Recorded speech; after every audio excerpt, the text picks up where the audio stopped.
So thanks so much for taking the time to speak with me today, Mark. As you know, we're developing a tiny homestead community for remote workers called BigCom here in the Kootenays. And we're really interested in learning about how to make it as easy as possible for remote workers to work from anywhere or work from homestead in our case. So you're the founder of Syndesis, a professional employer organization or PEO. Um, can you tell me about what that is and how it works, and maybe show us some slides to tell us about it? Yes, absolutely. What I'll do is I'll just do a quick screen share and I'll share an overview, because what you're describing of people working remotely, and yeah, to give some perspective, there's a lot of, you had mentioned, tech companies who want to have people work remotely. One thing that people will always contrast is this model I'm going to share with you with a professional employer organization. What other people would do if this didn't exist is they would basically just sign a contract. So if you had an employer and they were in Boston, that company would say, well, we're going to send you our Massachusetts contractor agreement. This happens all the time. Canadians are always employed many times using a contractor agreement. When we drill into that conversation, it always gets a bit more challenging, because if you had the Canadian worker and then you had the, let's say, US company, you had both representatives on the phone. For the Canadian worker, contract sounds easy. The US company sends something, you're like, hey, we agree on $5,000, $10,000 a month, whatever the amount is, we agree on it, sign it. But it's a US contractor agreement. So then again, you're as a Canadian, if you had your lawyer next to you, your Canadian lawyer would say, it's an American agreement. They have no knowledge of Canadian holidays. They have no knowledge. There's no conversation here about Canadian laws, rules, what it's like to legally work in Canada. And then your Canadian tax person would say, well, now you've got foreign income. You're a contractor with foreign income being wired in.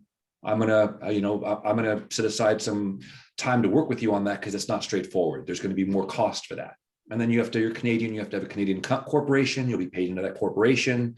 It starts layering on the complexity for you, and separate on the taxation side. It doesn't give you legal protections.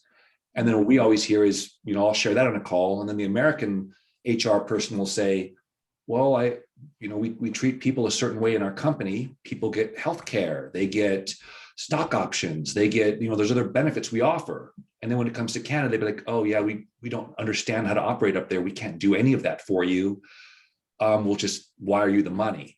And it ends up, that contractor agreement always sounds easy up front, but then when you start peeling away the layers of the onion, both parties at some point usually sit back and say, that's not really a fair agreement for either of us. That's actually making things more complex for the Canadian. And usually the HR and the American companies like, well, we'd like to treat this person as an employee. If they're going to be remote, we'd like to do more. And that's where the PEO model comes in of, Syndesis Canada is a Canadian corporation. We legally employ people in Canada, but we're that bridge where we understand what a US company would want to offer, but can't, because they're in the US. They don't understand Canadian employment law. They don't know Canadian holidays. They don't understand provincial healthcare. We do all that. So that would be the contrast between, do I just sign a contract agreement up, or do I use a third party, a proxy for employment? Mm-hmm. So I'll do a quick screen share, and then I can walk through a quick presentation. Great. Can you see that? Yeah. Great. So just some background on me, why was the company founded? I'll even go back before that. I'm an American California native. I've been in Silicon Valley 20 plus years working for tech companies, most of them VC backed. I lived in Canada 5 years though. So I went to Western, to Ivy School of Business to do my MBA. So I was in London, Ontario for 2 years, came right back to California, had no plans to stay long-term in Canada. Personal situation, I ended up boomeranging back to Toronto a year later. I worked in venture capital for a year, worked for another Canadian tech company, and then went home. So on one hand, I just I looked at my CV. I'm like, oh, 5 years in Canada, just happened that way. But how that played out was years later, as friends were describing to me, friends in Silicon Valley were complaining, we can't find good engineers. We can't find good people here. They're too expensive in Silicon Valley and Boston. And I'm like, interesting. And then I had Canadian friends, some of them would come to the US to go to Wall Street or go to Silicon Valley, work for tech companies or for other industries. But I had other Canadian friends saying, no, I don't want to go to the US, but I'm jealous of my friends that did. I wish I could work remotely. And it dawned on me, I'm like, wait a minute, what if I put these two groups together? I can help the Canadians who want to stay in Canada, and I can help the US companies who want to employ people who don't understand how to operate in Canada, because I would hear American companies saying crazy things like, oh, they have socialized medicine up there. It's all healthcare is free. And I'm like, no, that's not true. I work there. And then I hear like an American HR person say, oh, I think it's like France. You can never fire someone. And I thought, no, that's not true. And then I realized from living in Canada, but being in the US, I had the experience to say, why don't I use that knowledge to start a company? So that's why Syndesis is my first company. I want to solve two problems. For the Canadians who didn't want to come to the US or wanted to work remotely, I want to solve that for them.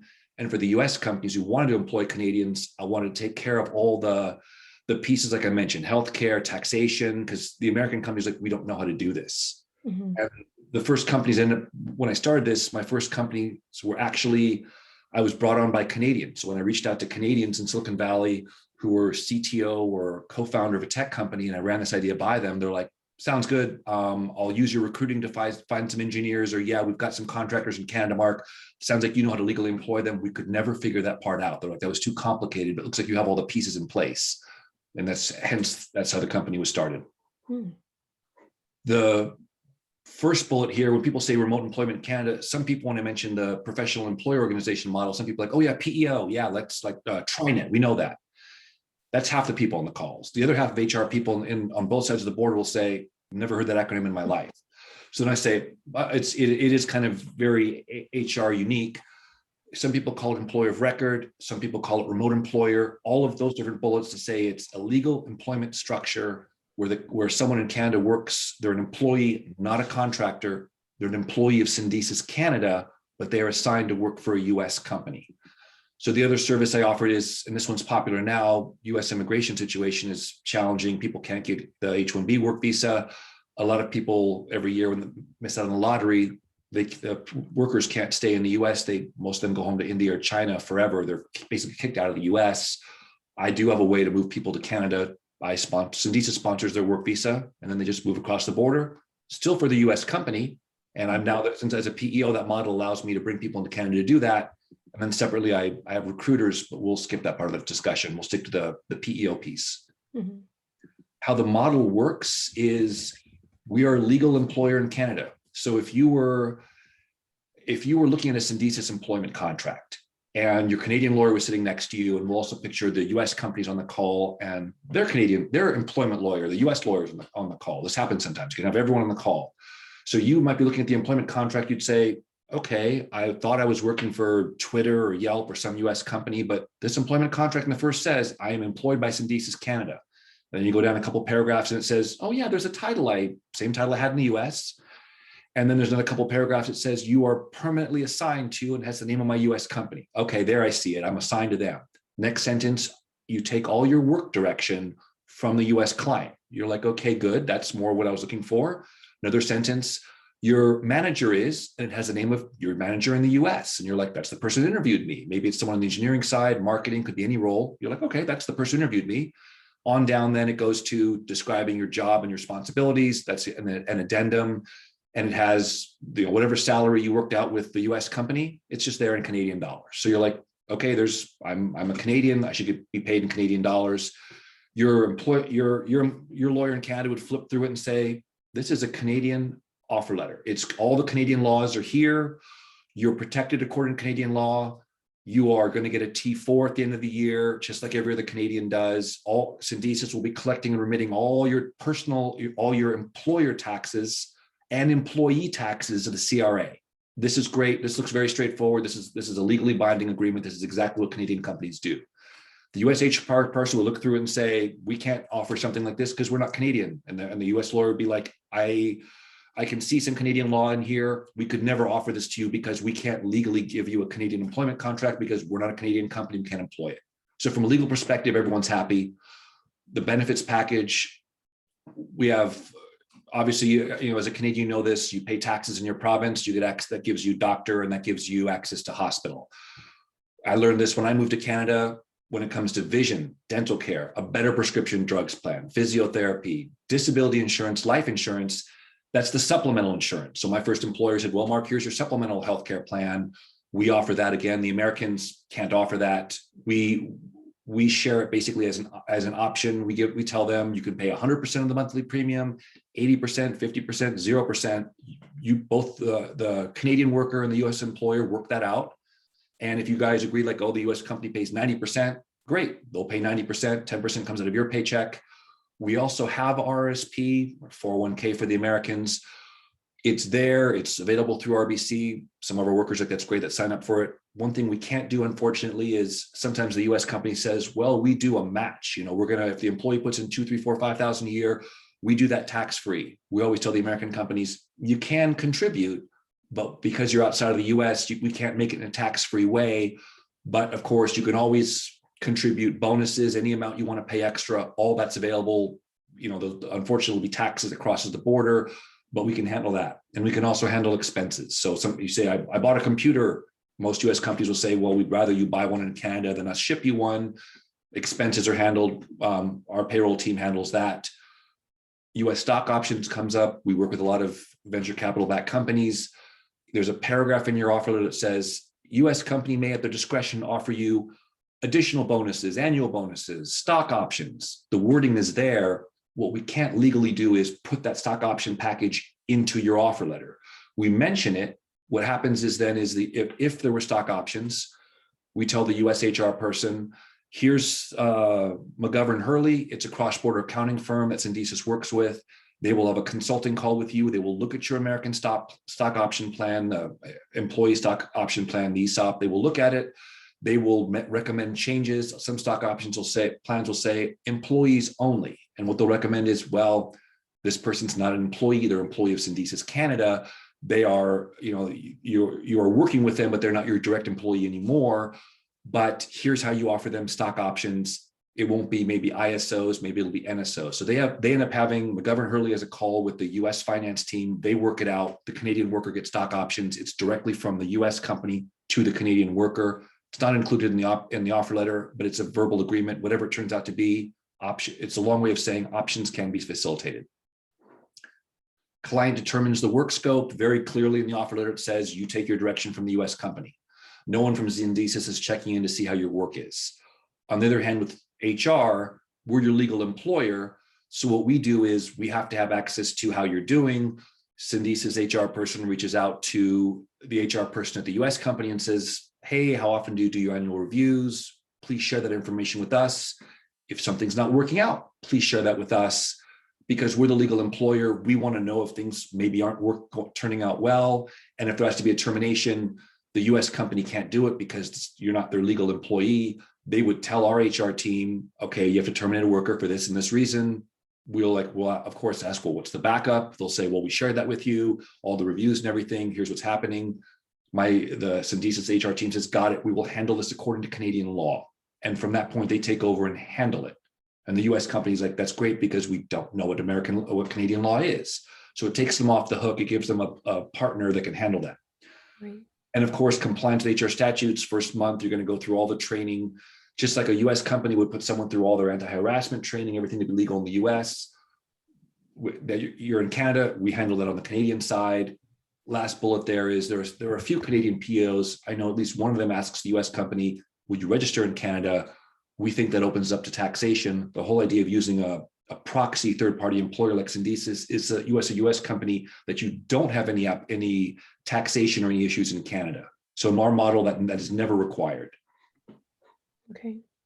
How the process works is first agreement is between the US client and Syndesus. The contract is signed between them. Then once that's in place, someone from the HR team on my side reaches out to the HR person at the American firm and says, let's get the employment contract in place. Here's a list of 20 questions. What is the Canadian's name? What's their address? What's their start date? What's their salary? How many vacation days? Are they doing unlimited vacation? Sick days? All the usual questions that would go into an offer letter. The HR team in the US fills that out. We immediately flip them back an offer letter on Syndesus letterhead, the Syndesus employment contract. We say, this is what we're about to send to the Canadian worker. Is this correct? Maybe the HR person looks over and says, oh, we forgot they're getting a 10 grand bonus, or, oh, we forgot this is going to be, make it 3 weeks vacation, not 2. The moment they say send it, my HR team sends it to the Canadian worker via DocuSign. They see it, they're like, they've been expecting it. They usually have a verbal offer ready. This is the paper version of it. They look through it. They have time, obviously, to share with their lawyer. They say, looks good. They sign it. Then my team reaches out and starts the onboarding process. So they'll want to know, your SIN number in Canada. They want to know your Canadian bank account for direct deposit. They're going to get you on board as fast as possible. And in parallel, another finance person reaches out on my team to the US company and says, we've got wire transfers. We have some payment structure. Here's how the invoicing works. Next slide here is the invoicing process. The first 3 bullets are between Syndesis and the US company. The last 2 are for the worker themselves. So every month I'm looking at my calendar here, on the 16th of the month, all the invoices go out to all the US companies for the next month. So on May 16th, all the invoices go out for June. US company has 1 month to pay. They have a wire set up. They get the invoice. Next slide, I'm going to show you a picture of the invoice. They get the invoice. It's in Canadian dollars. They wire Canadian dollars. They don't have to have a separate. This question always comes up of, does the US company have to do foreign exchange? Do they have to set up a separate Canadian bank dollar account? No, they just use their US account. There's a delineation. Do you want funds in what currency? Pull US dollars, send in Canadian. Royal Bank of Canada, we receive the funds 2 weeks later. Then the worker, though, is paid 15th and last day of the month. So the US company does 12 wires, worker gets paid 24 times a year. It goes right into your direct deposit account. We use ADP. We use it not because it's the best, but because it's the biggest, and everyone knows it. We always tell the US company, you want to log in and see that we're paying the CRA. We're collecting employer and employee taxes in Canada. For the worker, it's easy. You can check in, you can log in and check in your pay stub, and then you're going to get a T4 sent to you. So for the Canadian, they're like, it's easy. I'm an employee, just like I used to be, maybe in the US, or just like I was in any other job. I am treated like an employee. Mm-hmm.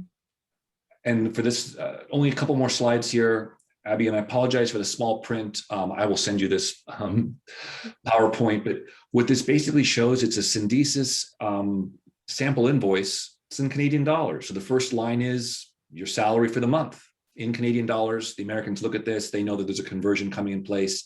Next line item is the vacation pay. We take a little bit of vacation pay depending on if you have 2 or 3 or 4 or 5 weeks.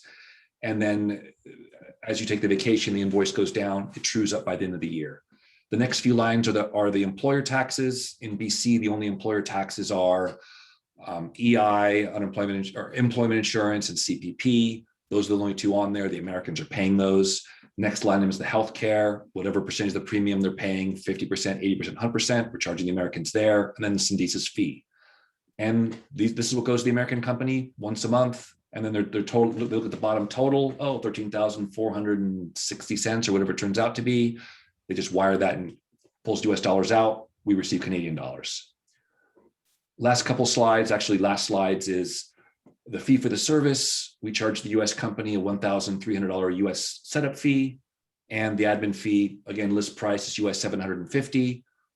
Those are list price. What always happens is we've had companies that work with us, they're as small as 3 people. So it's like 3 in the US and 1 in Canada. We have much bigger companies. So we're always open to working with a company. Sometimes these companies are they have funding on the way. So some of them have said, Mark, can you really work with us? It's early days. Of course, we're going to find a way to work with you. These are list prices. The situation obviously can dictate discounts. Some companies also come to us saying, well, it's not just one. We've got a few Canadians that we want to work with. Then I'll work out a discount schedule. That's a quick overview of who we are. I should have paused along the way to allow you to ask any questions, because I went pretty fast there.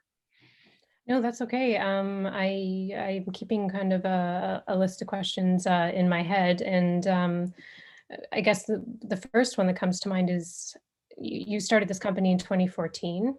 Have you seen a large increase in people coming to you since the pandemic began?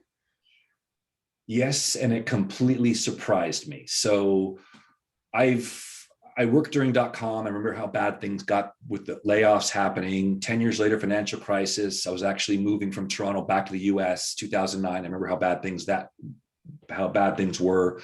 I was actually, a few days before everything shut down, I was actually flying back from Toronto to San Francisco. It was the week before we knew to wear masks. So I was in Toronto, Waterloo, Kitchener, had a bunch of we're just waving at each other. We didn't quite know yet that you're not supposed to do meetings. So as I flew back, that's the day the NBA shut down. That's when Tom Hanks says, I have a coronavirus. And I'm like, this is my last trip. I won't be flying again. Things are rapidly changing. A couple of days later, schools were closed, both sides of the border, everything stopped. Mm-hmm. But on that, to answer your question, on that flight, I emailed my team. I said, okay, look, pandemic's coming. There's going to be layoffs. There's going to be severe economic damage. We're going to lose a lot of our people. And it never happened. So I think we had maybe 40 or 50 people at the time. One company who happened to be in the concert space, of course, concerts shut down. They emailed me and said, Mark, the 4-person team in Toronto, unfortunately, we have to lay them off. We're sorry. And I'm like, I understand. Your business just came to a complete stop. And then no more emails showed up. And then I started asking companies. I was just reaching out like, hey, everything okay? Everything okay? And a couple of my companies in the US said, yeah, Mark, things are tough. We're doing some layoffs here. And I said, well, do you want to talk about the Canadian team? And they said, no, the cost differential, those, especially one company had 7 or 8 people. They said, no, the Canadian team is it's lower cost to have people up there. We have no plans to change things there. That was my first surprise. I was like, oh. And then as the months went by, the next surprise was I started getting Canadians emailing me saying, Mark, I just got a job in the US, borders closed, can't get my TN visa. Can I use your service to work remotely from Canada? When the border opens up in a few months, if things get better with the pandemic, I can go down there then. And companies are doing the same thing. They're like, Canadians supposed to come in on a TN visa, but we can't facilitate that border. No one knows what's happening in the border. I'm like, yeah, I can handle short-term employment. So that was the first surprise. Then in fall, it turned and we started getting inquiries from Canadians saying, I think I want to go home. And when the workers were told to go home in the US, I went to my small apartment, and home actually for me isn't my small apartment in Brooklyn or in Oakland or outside of a big city in the US. Home's Canada. I want to go all the way home. But can I do that? And how am I going to handle, now I'm getting paid into my US account. I'm on a TNV. So they had immigration questions. They had taxation questions. That became a new source of business for us of, okay, if you're going to go home to Canada, you want to be paying taxes in Canada. You want to make it right with the CRA. You want to have healthcare. So now we started employing Canadians who either said, I'm going home. And then we got other inquiries from Canadians saying, I've got this job offer in the US, but I told them, I don't think it's safe for me to move to New York during a pandemic and look for an apartment. I could just work remotely. And we're like, yes, you can. So to my shock, the pandemic actually spiked up our business from directions we never thought possible. And do you think, obviously there's a huge trend in remote work. Do you think that's more of a fad, or do you think now it's part of the new normal? I think it's part of the new normal. I have a separate company, a cross-border company I built called Path to Canada. It's to take all the tech workers who are getting kicked out of the US who didn't get their H-1B, and I send them or I connect them with the Canadian tech companies who will sponsor the Canadian work visa. So every week I have calls with Canadian tech companies, and when I ask them, what are your thoughts on remote? Almost every single one of them says, no, they don't have to come into headquarters here in Montreal. They don't have to come to headquarters in the GTA. Mark, they could be anywhere in Canada. So continually I hear companies who would never have said this, and they'll comment, they'll say, it used to be a certain way. And I hear the same thing on the American side from the US companies. The comment now is, well, when we said work from home, a lot of people left the coast, they went to Texas, they went to Colorado, they went to the Midwest. And now since it's working out fine, we realize this remote thing actually is okay for the engineers, maybe not for everyone. So I think the remote work, it's changed. It is a new normal now. Mm-hmm. And you kind of skipped over the recruiting piece, but that's interesting to me. So for people looking to work remotely and maybe like say they are interested in living at Big Com and they're looking for a change and potentially looking for work in the US. You also have a recruiting capacity where they could did they interview with Syndesis, and Syndesis does job matching? Is that kind of how it works? I think it's going in that direction. So how it works now is several US companies every year will say, okay, Mark, maybe sometimes they'll have one Canadian, and then all of a sudden they're like, why not more? And they'll have like one person working remotely, or we'll pitch them saying, have you thought about opening a team north of the border? And then when they decide we're going to hire 5 or 6 or 7 or 8, I've got recruiters in Toronto, Calgary, and Vancouver. And I asked them, like, which city do you want, or can it be anywhere in Canada? And some of them are very specific. They're like, well, we kind of would like to stick to one city. And they'll always ask, well, where's the biggest pool of engineers? I'll say, it's in the GTA, it's in Toronto. But now remote's opening up. Now they're like, okay, look, just talent. So my recruiters are looking for people. But what you're describing is what we're seeing more of is people are emailing us saying, hey, I'm in Canada. I want to work for a cool US company. And it looks like you could facilitate that. So now probably in the next few months, we'll start taking in those resumes saying, thank you, we can facilitate that. We will connect you with the recruiting teams in Canada because some of our clients are looking for people. So I think there's a way, we think that is a new way where people are trying to take more control of their career and saying, I'm not going to the US for a variety of reasons.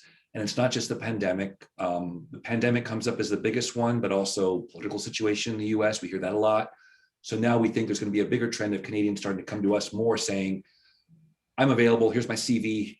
You know, I could be working for any of your clients. Please keep me in mind or please make introductions. And we will start doing that.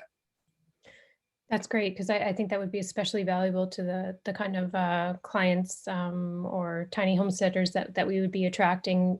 They've decided they want to, buy a tiny home and, live in a rural area, but and that's their priority. But obviously they still need an income. So to be able to reach out to you and say, here's my skill set, and match me with an employer in the US, and I think that would be extremely valuable service. So that's really good to hear.